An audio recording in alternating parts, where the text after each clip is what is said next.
Welcome everybody, and thank you so much for joining me today to talk about insider tips in New York City housing. I want to tell you a little bit about myself first, and tell you that I founded Realty Collective back in 2005, mainly because I saw and recognized that real estate could be a lot better experience for people. And we serve Brooklyn exclusively, handle residential and commercial sales and rentals. We work with buyers and sellers and landlords, and we do it all with a strong moral compass. So I only hire people who are as committed to doing things the ethical way as I am. My door is always open for questions about real estate. You don't have to be a client or know that you're buying or selling or renting to jump on a call with me. I'm happy to give you my free advice and just talk to you through any scenario that you might be contemplating. I just want to help as many people as I can.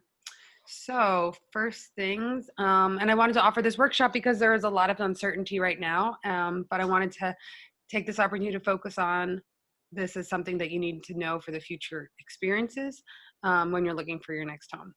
Some of these tricks can be used in New York City. Some of these tricks can all be used in New York City, and some of them will apply to other cities and towns, but I would say that I specialize in New York so that they're most relevant here.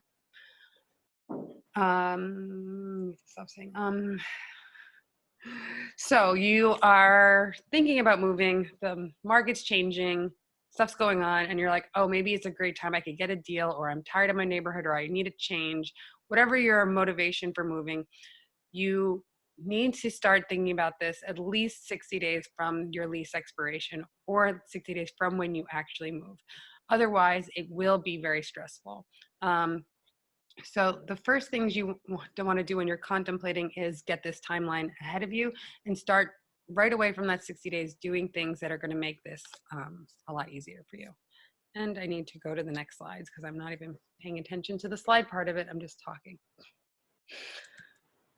So first things first is the 60-day. And in New York City, we all know that usually you have a 30-day notice period for your landlords. That you give your landlords 30 days notice to tell them that you're leaving, and that's mandated. And so that's why there's this very short window of actually finding the place and signing a lease in this short period of 30 days. So that's why you need 60 days to prep physically and emotionally to make this decision. So the first thing I always tell people is to gather all their paperwork. That paperwork includes your driver's license or another form of government ID, last year's tax returns, and that can be your W-2 as well if you haven't filed, but that something's going to verify your income. 3 months of pay stubs or info to verify your income, like invoices if you're doing freelance, then 3 months of bank statements, a letter of employment, and this can look like something from, the corporation you work at or their HR department saying, Joe Smith works at XYZ company. He makes $100,000. He's worked here for 3 years. He has a future at this firm. And then you might want to get a landlord reference together. And that landlord reference, if it's from a management company, you can ask for it at whatever time and doesn't raise any red flags for them. If it's from you have a smaller mom and pop landlord, you want to wait until you're closer to giving them notice. And if you have a non-tech or, landlord that might not be so keen on actually typing something up, you can type something up for them and ask them to sign it. And you just wanted to say, Joe Smith has worked here at XYZ address for 5 years and has always paid his rent on time. I would recommend him to another landlord, just so that you have the vote of another landlord, and that usually weighs a lot with the new landlord that you're getting. The other thing you want to do is create a cover letter, and not a lot of people think about this, and it's not on the list of documents that they ask you for any of the brokerages or for landlords usually when they're asking you for information. Usually, because the only thing that people can judge you on is your finances, they just ask you for financial information. But I think it really goes a long way to write a cover letter and explain who you are and why you're moving, add a compliment about the space that you're interested in, mention your lifestyle so they have an understanding, and then address any pets. And if you're getting a reference from your current landlord, they should address your pets as well, just so that there is So-and-so has a cat and they are 15 years old and we don't even know that they exist, or we hear them meowing all the time. So then after you've gathered all your paperwork and you're ready to go, and you will probably want to keep that in a Google Drive or someplace so that when you are ready to hit the ground running, it is there ready for you to hit send or print to bring to the listing appointment. You did your cover letter, and now you are trying to decide why you're moving. Are you moving because you don't like your upstairs neighbors, you don't like your neighborhood, you're interested in having outdoor space because you want to have a dog? Whatever it is, you want to seriously understand the reasons why so that you can contemplate your motivations to make sure that you're moving into the place that addresses your needs and the reason you're moving. So I always ask people to make a list of your top 5 must-haves in your apartment hunting. These are anywhere from natural light to high ceilings to hardwood floors, 1 block from the subway. Everybody, you know, wants to live in brownstone Brooklyn, but doesn't realize that brownstone Brooklyn maybe doesn't come with a washer, dryer, and dishwasher. Then I ask people to also make a list of their deal breakers, sort of just like dating. You think about the things you definitely want something in somebody, then you think about things you definitely don't want in somebody. So deal breakers, a lot of people don't want to live on the garden level floor because they think it's too dark. People want to live really close to a subway because they want to make sure that their commute time is under a certain amount of travel time. There's no point in living in New York if you have to travel an hour and a half each way to work. That makes 3 hours of travel. So if you can't live in a certain area that's going to make your life easier, then there's no reason to be moving if that deal breakers are going to be a lot. Then I think after you do make the actual apartment attributes, must-haves and must-not-haves, that's when I think that people start thinking about neighborhood. So neighborhood, if you do want to stay in the same neighborhood, that makes it really easy. If you want to try a new neighborhood, it's always challenging when people want to look for an apartment and they're like, I'm interested in Fort Greene, Clinton Hill, Cobble Hill, and Park Slope. I would say it is in your best interest to narrow it down as much as you can to 1 or 2 neighborhoods, and then make sure that neighborhood aligns with the budget and checklist of things that you want.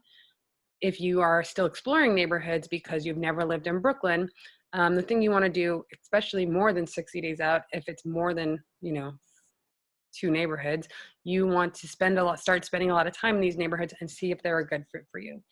Call your friends that live in this neighborhood and talk to them about it, meet up with them and do activities within the neighborhood. Go do your commute to and from the neighborhood, take a nighttime stroll at odd hours, maybe do your morning commute. The goal is to have 1 or 2 places narrowed down based on you actually doing the research and not some pie in the sky idea that, oh, is dreaming you live in Park Slope. I get all the time, people are like, we wanted to live in Park Slope and then we're there and now they're miserable. So it's beautiful brownstone has its pros and cons as well. And then thinking about that is that what kind of building are you looking for? Some people want to live in new construction with washer dryers and dishwashers and doormen and elevators. Those building types are not in some of the neighborhoods you would think that you could find them. I would say new construction seems limited to downtown Brooklyn, Williamsburg, and Gowanus. If you want brownstone neighborhood, you can range from Cobble Hill, Carroll Gardens, Park Slope, Fort Greene, Clinton Hill, Bed-Stuy, but you're not going to be finding brownstones in Bushwick. Those things just don't match up. So when you're thinking about the kind of apartment you want to live in and the characteristics of the apartment, you also have to think about the typology of the buildings that are in the neighborhood. So if you want to live in something with a lot of charm and character, you're probably going to want to be living in a brownstone neighborhood. But if you want new construction, but you don't want to live off the L train, you're not going to be looking at Williamsburg. You're probably going to want to look at downtown Brooklyn or the Gowanus areas. There's also, some bigger co-op buildings like around Prospect Heights, Grand Army, or in Kensington, Midwood area that has, 100-unit buildings and they have a doorman. these are just things to contemplate, you know, parking, transportation, subway access. What are the building typologies that are associated with the buildings in these neighborhoods, not just the commute time and the, you know, your list of amenities that you need. Do the amenities match up with the building typology? Then, after you've narrowed all this down, you still can get your heart broken because at 60 days out, you should be able to look at, so say you're moving May 1st.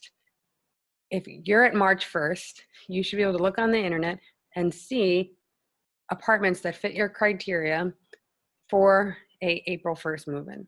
So that means on May 1st that you should have similar apartments that come up that fit your criteria when you're searching. So if it's not there, it means that maybe your alignment, the alignments of what your wants and needs are don't align with the market. So if you want a floor through 1-bedroom with high ceilings in a brownstone Brooklyn, all for $2,500, and you want to be in Park Slope, say, I would say that if it's not there 60 days out from when you have to move, it might be because it doesn't exist. And that doesn't exist conversation is something I have all the time with people, is what their wants and desires don't align with the market. And it's very frustrating for them and everybody else because New York's become very expensive. So if you have your heart set on a specific neighborhood, you need to adjust your things that you demand and your deal breakers. If you are not set on a neighborhood, you might have more luck if you change neighborhoods, but kept your deal breakers and your wish list. You need to just align your expectations with what's going on in the market. So that is the 60-day out conversation about making sure what you are looking for exists. Then you will decide if you need a real estate broker. Some people don't need me. A lot of people don't need me to help them through this process. You do need a broker, most likely, if you are relocating from out of town, you don't know New York or Brooklyn very well, and you need some really to guide you not only around Brooklyn and give you the tour, but also to guide you through the process because it's super competitive. And I don't think that a lot of people moving to New York realize that. Then the other people that need a real estate broker are the people that don't have time to do the legwork. They just are too busy at work, too busy with kids and life and other things going on to actually take the time and energy to do all the searching and aggregating of information, the appointments, and getting everything ready, and then making sure that you're there first. This third type of person that really needs a broker is anybody who's going through like a huge life moment at the time of their search. So if you're going through a breakup or you're going to get married like in 3 weeks and your lease came up and you didn't realize that at the same time, or you have an oversized dog that your landlord is currently making you move from your current apartment, or you have bad credit, these are situations where having a broker might make this whole process easier for you and overcome these challenges. So if you decide that you need a broker, then you don't need to do the rest of this. But I'm assuming that most of you are taking this little series because that you are trying to avoid paying a broker and that you have the savvy wherewithal New Yorkness to you that to do the legwork on your own. So that entails the search. The search is, for me, and this is what I tell people to do, first things first is post on all your social, telling everybody you're thinking about moving so that everybody in your network knows that you're looking for an apartment and that they have it on their radar for you. If a good deal, like a friend is moving or something else comes along in front of them, they will be able to put 2 and 2 together and put you in the apartment that their great friend is leaving to move to Chicago for. Besides putting it in your network on the social sites, then you can go to some Facebook housing groups like Gypsy Housing or Ghostlight Housing. And then if there's this like specific neighborhood pages, once you know your neighborhood, to post to say you're searching and other listings are already there. Then this is how I got my first apartment in Cobble Hill, was to put flyers around the neighborhood. It's a really easy way to get, specifically in the neighborhood you want to be in, the information out that you're looking for an apartment. Then you want to sign up for every real estate site because none of them in New York City aggregate information. It's another bonus of working with a broker is that listings are aggregated all in one place for real estate brokers, but for clients, you need to go to Zillow and StreetEasy and Craigslist and every other site that somebody has told you about, localize, to get all of the information because not all of one platform that do brokers use. The other places you can look are on neighborhood sites like I said earlier, Facebook groups, or Nextdoor. That's a neighborhood specific site where people post listings. And then there's non-traditional sites like Lease Break and Listings Project.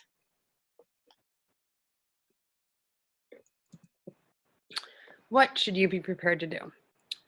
You should be prepared to get there first. So now that you know exactly what you want, because you've done all this work figuring it out, and you're prepared, you want to make sure that you're the first person at the listing when it hits the market, because you know that every day a new listing is coming on the market. You want to make sure you're there, and anybody else that has to make the decision, your partner, your children, your roommates, whoever it is that is a decision maker in the process, you want them there at the first showing of the listing that came up that hits all your criteria. You want to have all your paperwork done and your cover letter already finished. You want all that organized before you show up to the listing. And you want to start looking 60 days out. So at the 45-day mark, when people have told their landlord early that they're moving, that the things that are coming in slightly before your move date, they're on your radar too. Don't forget you need to give your landlord 30 days notice, and so does everybody else, so that right around the 1st of the month, the 1st and the 15th, is when you're going to be out every day looking at apartments, because every day, like I said, something new is coming on the market, and hopefully fitting your criteria if you have a wide enough search. So do not make any real social obligations or commitments. Don't book every night with something. You need time to actually go see the apartments. And if you're not free or available, then you're not going to be able to be the first one there and not be able to get the apartment. So once you found the place and you've given them all your great paperwork with your shining cover letter, then you could have an opportunity to negotiate on the lease. And you need to know what the comps are. That's what we call them in real estate, what the comparables are. So if you've been watching the market very closely, you should know if first ask them if there's any other offers. And then you should know if there's something's overpriced or underpriced to know if you could negotiate. So if it's overpriced or it's been sitting on the market for a while, know that you may have some leverage to try to negotiate the lease price. Then make sure that, this is a negotiation and it's a win-win for you and the landlord. There's a reason for the landlord to take your offer, right? There has to be a bonus or plus for them.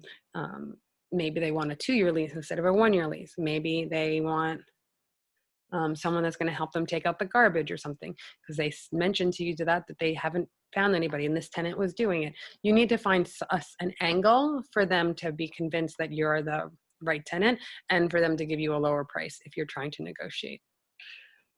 I would say that it's most likely that smaller landlords who are interested in a relationship and having a good relationship with their tenants are more likely to agree to negotiations at a big management company.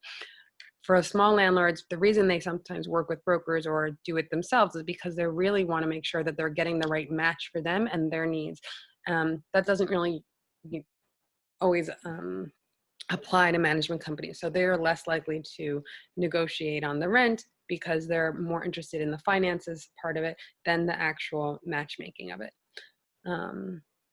When you should make an offer, you should make an offer after you've gotten all your application and everything in. If you are not said that, I'm putting in an offer at when you submit your paperwork. You're going to submit your paperwork, ask them if they have other offers, and then wait to see if there isn't any offers. Then you know that you have some leverage. If there's 5 other people that are interested in the apartment, then you shouldn't be trying to negotiate if you really do want to get it. Mistakes to avoid: the bait and switch. If you call and that apartment is not available and they try to push you to another apartment, make sure you're actually calling a landlord and not a real estate broker. If it is a broker, and you're trying to, that's had a no fee listing up and they have something else that is a fee, make sure that your flags are up. It's okay to pay a broker fee if they have the specific thing that you want, and you can afford it. Don't forget to Google your possible new landlord. You want to make sure that they are on the up and up and don't have a gazillion complaints against them on the internet. So just like a job interview, so you would expect somebody to be Googling you, you should totally do the same and protect yourself and Google your landlord. The other mistake people also make is they don't read the lease and the terms in the lease. Make sure that you understand everything.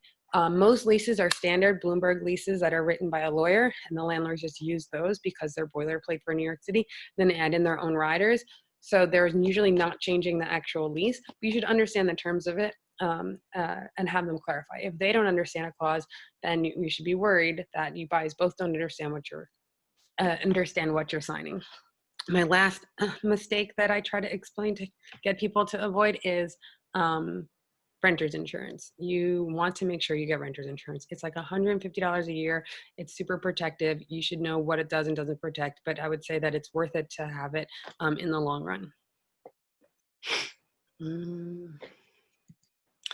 Then the last slide that I have is the move. Does your existing new building have move restrictions? If the building you're living in or the building you're moving into only has move in and move out restrictions for, like, you can only move in during the week and use the freight elevator. You can only move on the weekend and you have to notify everybody in the building. Some co-op buildings, you have to put down a $500 deposit. So you should be aware of the building's rules before making any plans. If it is a bigger co-op building, some of them also the movers that you hire must also have insurance. Knowing if your movers have insurance is important too, because is your stuff covered? If they break it, what is their process to getting that resolved? Also, knowing the cost of moving. If you do not calculate that it's going to cost you $2,000 to move, and you're moving to a new apartment to save money, and you put that $2,000 in and it's not, you're actually breaking even after 2 years, is it worth the move? Or is it worth trying to negotiate the current rent you have now down? Also think about, are you packing yourself or you're hiring somebody? So even after you find the place in 30 days, sign the lease and everything, then how much time do you really have to pack up everything that you own and move it into your new place? The question I always get is, my lease ends on the 31st, but the new lease doesn't start to the 1st. Most people move out the morning of the 1st. It's a couple hours over the 31st. And if you leave, have everything ready to go and movers come at 8 a.m. and you're out of there by 9 a.m., you're pretty golden for the 1st of the month.